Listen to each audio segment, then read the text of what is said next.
देखो, सबसे पहली बात हमारी कमजोरी क्या है? हम परेशान हो जाते हैं। संसार में देखो तो परेशान, परमार्थ की तरफ देखो तो हम परेशान हो। ये हमारा आदत स्वभाव बन गया परेशान होना। थोड़ा सा धैर्यवान बनो, गंभीर बनो। कोई इस भारी से भारी विपत्ति में परेशानी स्वीकार करके विपत्ति से थोड़ी निकला जाता। सुलझो, ठीक है, ये विपत्ति आई, समस्या आई, इसका समाधान होगा। ऐसा थोड़ी कि हमें नष्ट कर देगी। अगर अभी हमारी बड़ी हानि हो जाती है, हम कल इससे बड़ा लाभ प्राप्त कर सकते हैं। हमको एकदम बिल्कुल गंभीर रहना है, इतने कमजोर नहीं बन जाना। अब वो गए तो क्या होगा, अब वो वस्तु गई तो क्या, पद गया तो क्या होगा। प्रयास किया था, ये पद मिला था, इससे बड़ा पद प्राप्त करूंगा, मैं इससे बड़ा महान बनूंगा। ठीक है, एक बार गिर गया, गलती हो गई, दंड भोगूंगा, फिर इससे ज्यादा संयम में रहूंगा। बिल्कुल, मतलब एकदम फ्रेश दिमाग रखना चाहिए। और अपने लोग क्या है, जरा सी बात में एकदम पछड़ा कर लेते हैं, एकदम कमजोर हो जाते हैं। ये बिल्कुल ठीक नहीं है। हम जीवन भर की यात्रा की बात कह रहे हैं, भारी से भारी कष्ट में भी मुस्कुराना, तो हमें बल मिला है, हमें भगवान की कृपा का दर्शन हुआ है, हमें उनका दुलार दिखाई दिया है। अगर ऐसे तो भाग जाते, फिर परमार्थ में थोड़ी चलना होता है। आज जो आप सुन करके लाभ लेने की चेष्टा कर रहे हो ना, ये केवल प्रवचन नहीं है, ये जीवन है। अगर ये जिए ना होते ना, तो ये इसका प्रभाव नहीं पड़ता, फिर वाणी का प्रभाव नहीं पड़ता। हम इसीलिए कहते हैं, जैसे आप लोग एकदम परेशान हो जाते हैं जब बोलो, क्या हमसे ज्यादा परेशानी होगी? दोनों किडनी खराब, दवाई लाने के लिए पैसे नहीं, पानी रखा है हम उठ के पी नहीं सकते, भीषण शरीर में कष्ट, भीषण बुखार, क्योंकि किडनी फेल, जरा में बुखार, खाने को क्या, रोटी मांग के लाओ। अगर वहां सब्जी मिलती तो लाल मिर्च ऐसी पड़ के मिलती थी कि वो पा नहीं सकते थे। आप सोचो, पानी लाना है तो मुझे लाना है, पीना है तो मुझे पीना है। अगर मैं हारता तो कहां पहुंच जाता, क्या स्थिति होती? नहीं, मरना है, पर कदम पीछे। कोई दिन ऐसा नहीं जिस दिन सेवा ना की हो, जिस दिन सेवा ना गए हो।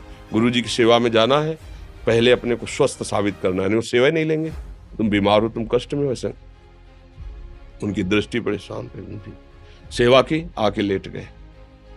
फिर हिम्मत की, अपनी श्री जी की सेवा की, मधुकरी नहीं गए, 3-3, 4-4 दिन भोजन नहीं गए, पर सेवा नहीं छोड़ा, दिनचर्या नहीं छोड़ी।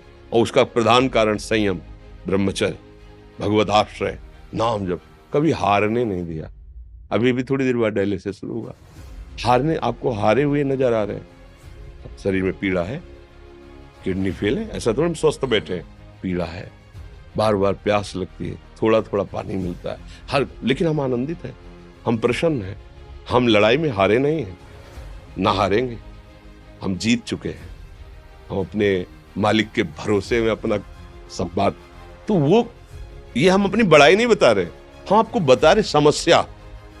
सोचो, तुम्हारे पास तो माँ है, भाई है, बहन है, परिवार है, कोई ना कोई तो है ना। मेरा किसी ने कभी जीवन में ध्यान भी नहीं दिया। क्यों? बचपन से बाबा जी बन गए, किसी से प्यार नहीं, किसी से संबंध नहीं, कोई जानकारी नहीं, हम कहाँ हैं, वो कहाँ है, किसी से कोई मतलब नहीं। अच्छा, जवान साधु कौन श्रद्धा करे?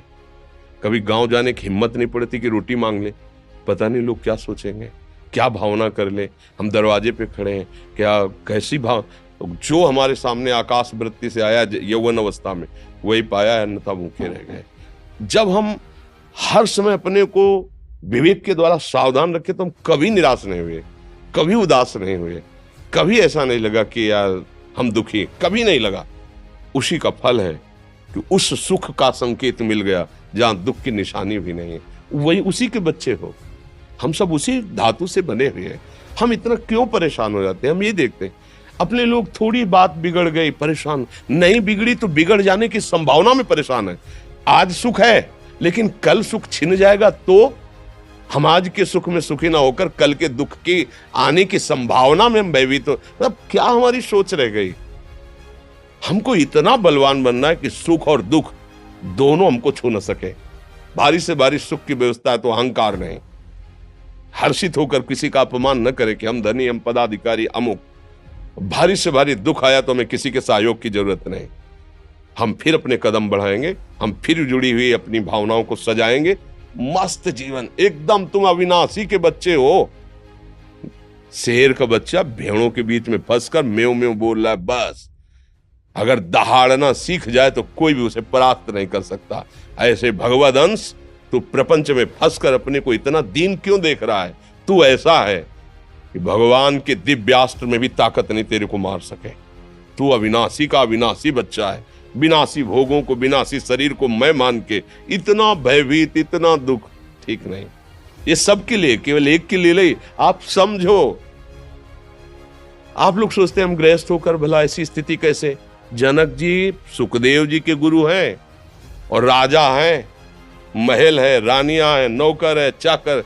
क्या सुखदेव जी जिनके शरीर में लंगोटी भी नहीं है, दिगंबर, परमहंस, परमहंस के गुरु हैं जनक जी जो राजा हैं। समझो आप ऐसा ना सोचे कि हम नौकरी कर रहे हैं, हम संसार में, हम गृहस्थ हैं, हम आध्यात्मिक की ऊंचाई पर नहीं चढ़ सकते। नहीं, आप एक सरकारी नौकरी या आप किसानी या व्यापार करते हुए आप एक अध्यात्म की ऊंचाई में चढ़ सकते हैं।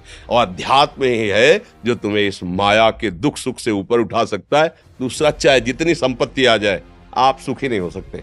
सब देख लो, आंख खोल के देख लो, अध्यात्म ही है जो तुम्हें हर कष्ट सहकर मुस्कुराकर जीने का रास्ता बता देगा कि आप आनंदित हो जाओगे। कुछ नहीं बिगड़ा, अध्यात्म है तो कुछ नहीं बिगड़ा, अध्यात्म नहीं है तो कुछ नहीं बना, कुछ हाथ नहीं लगने वाला।